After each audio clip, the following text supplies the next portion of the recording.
अस्सलामुअलैकुम। Morphology of flowering plants के chapter stem में आज हम नेक्स्ट टॉपिक पढ़ेंगे, that is forms of stem.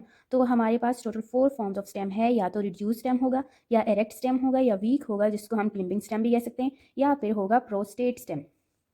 तो वैसे कॉमनली हमारे पास जितने स्टेम्स होते हैं वो रिजिड होते हैं, मीन सख्त होते हैं, इरेक्ट होते हैं, बिल्कुल सीधे होते हैं, ग्राउंड के अबव होते हैं, ग्रो करते हैं एंड एक्सपोज होते हैं एयर में। लेकिन ये थोड़े से स्पेशल फॉर्म्स हैं, ठीक है। तो जो फर्स्ट वन है वो है रिड्यूस्ड, जिसमें क्या होता है कि जो स्टेम होगा वो इन the form of small green structure होगा और अबव द रूट होगा, यानी जो रूट का पोर्शन होगा उससे ये ऊपर होगा, लेकिन बहुत साइज में बहुत कम होता है, इस वजह से हम इसको रिड्यूस स्टेम कहते हैं। और स्मॉल होगा एंड ग्रीन इन कलर होता है, जैसे कि हमारे पास रेडिश एंड कैरेट में होता है। तो रिड्यूस स्टेम में in the form of small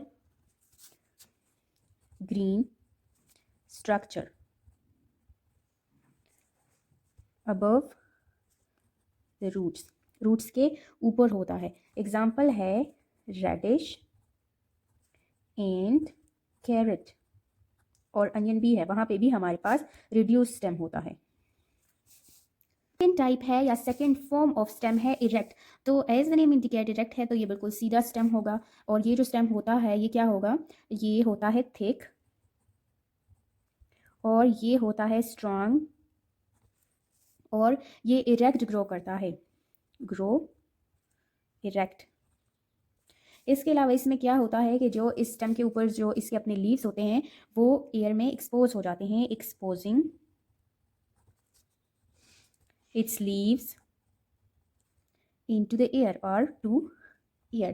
example है जितने भी आपके पास ट्रीज होते हैं उसमें क्या होता है कि इरेक्ट स्टेम होती है जिसके जो लीव्स होते हैं वो एयर में होंगे, ठीक है। और इस तरह से ज़्यादातर मोस्ट हर्ब्स हैं या श्रब्स में ऐसा होता है, most herbs and shrubs. Next stem है हमारे पास वीक और क्लिम्बिंग स्टेम। तो ये जो स्टेम होता है ये अनएबल होता है टू ग्रो इरेक्ट, ये इरेक्ट ग्रोथ नहीं कर सकता, यानी ग्राउंड से वर्टिकली ये सही से ग्रो नहीं कर सकता, अनएबल टू ग्रो इरेक्ट। और ये क्या करता है कि लीव्स तो इसके भी एयर में होते हैं, लेकिन जब ये अपने लीव्स एयर में एक्सपोज करते हैं और लाइट में, तो ये किसी दूसरे ऑब्जेक्ट के इर्द गिर्द क्लिम्बिंग करता है, एक्सपोज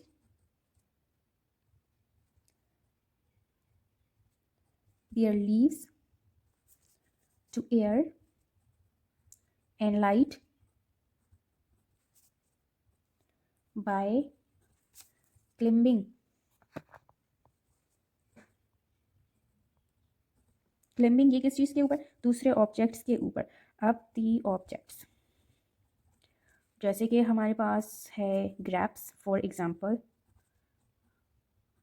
ग्रेप्स के जो प्लांट्स होते हैं वो किसी दूसरे के ऊपर चढ़ते हैं, या जो हमारे पास है मनी प्लांट, जैसे कि हमारे पास ग्रेप्स का प्लांट होता है या फिर मनी प्लांट का। नेक्स्ट टाइप है प्रोस्टेट फॉर्म। प्रोस्टेट में क्या होता है कि जो भी स्टेम है ये हॉरिजॉन्टल होता है ग्राउंड के साथ। तो कुछ केसेस में ऐसा हो जाता है कि जो स्टेम है वो अपने आप को ग्राउंड के ऊपर स्प्रेड कर लेता है, spreading themselves on the ground। तो इस तरह के जो स्टेम होते हैं उसको हम कहते हैं प्रोस्टेट। फॉर एग्जांपल हमारे पास है ग्रासेस में जो स्टेम होती है वो क्या होती है, ज़मीन के साथ चिपकी होती है, प्रोस्टेट स्टेम होती है उसकी। तो ये थे, जैसे कि ये वाला स्टेम है हमारे पास, ये लेट्स सपोज एक कैरेट है या रेडिश है, यहाँ पे इसका क्या होता है, रिड्यूस स्टेम होता है, ये नीचे रूट है, और ये वाला क्या है, ये इसका रिड्यूस स्टेम है। तो ये वाला एग्जांपल है किस चीज़ का, रिड्यूस स्टेम का। जैसे कि हमारे पास ये लेट्स सपोज ये ट्री है, तो इसमें जितने जो ट्रीज़ हैं या इस तरह शर्ब्स भी हो सकते हैं, हर्ब्स भी हो सकते हैं, जिनकी इरेक्ट बिल्कुल सीधी स्टेम होती है, तो उसको हम कहते हैं कि ये क्या है, इरेक्ट फॉर्म ऑफ स्टेम है।